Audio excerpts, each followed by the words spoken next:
সঠিক বলেছেন। পুরুষের থেকে অর্ধেক বেশি নারীর হাতে যেদিন অধিকার পাইছে ওই দিন থেকে দেশটা খাইছে। হায়রে নারীর পাওয়ার, মানুষের মাথায় পায় না টাওয়ার, ছোট ছোট পরে পেন, কিছু কইলি দেয় জ্ঞান। তাইলে আমরা প্রতিবাদ করমু কেন? ঠিক বলেছো। বুঝলাম না দুনিয়ার ভাও, পোশাকে বোঝা যায় না কোনটা মেয়ে আর কোনটা মাও। কিছু নারী যাতে দেশের করছে ক্ষতি, বিয়ার আগে গর্ভবতী, তারা আবার গমটা দিয়ে দেখায় সতী, কিছু করার নাই গতি। বলেন কি? 12 হাত শাড়ি তবু অঙ্গ ডাকতে পারে না কিছু নির্লজ্জ নারী।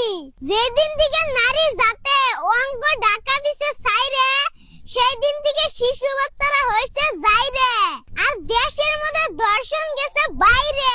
সঠিক বলেছেন। নারী জাতরে অপমান করলে মা অপমান হয়, মুরব্বীরা কয় মা হইল মমতা। আর নারী জাতকে কে দিয়েছে ছোট পোশাক পরার ক্ষমতা? নিঃসন্দেহে তুই ঠিক কথা বলেছিস। দিনে দিনে নারী জাতের পোশাক হচ্ছে খাট্টা। আগে নারীরা পরতো 3 পাট্টা, এখন হইছে 2 পাট্টা, তারপরে হব নাই পাট্টা। যেদিন নাই পাট্টা হওয়ার করবেন চেষ্টা, ওই দিনই ধ্বংস হব এই দেশটা। কথা কি ক্লিয়ার না ভেজাল আছে? ক্লিয়ার। আমাদের দেশের সরকার নারী যাতে যাতে ছোটখাটো পোশাক না পরতে পারে এটার এক নিয়ম করে দেওয়া দরকার। নারী যাতে ছোটখাটো পরে জামা, পাগনিরে দর্শন করে মামা। এই ছোটখাটো পোশাকে দেশে দর্শন বাড়ছে, কেউ কি ছোট পোশাক বন্ধ করতে পারছে?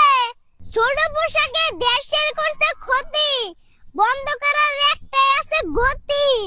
এই সমাজে যদি কেউ ছোট পোশাক পরে তার গার্জিয়ানকে দেওয়া হোক কারাদণ্ড, তারপরে হবে ছোট পোশাক পরা বন্ধ। ঠিক বলেছো। যদি কথাগুলো ঠিক বলে থাকি তাহলে ভিডিওটা শেয়ার করে দিবেন। ঠিক আছে।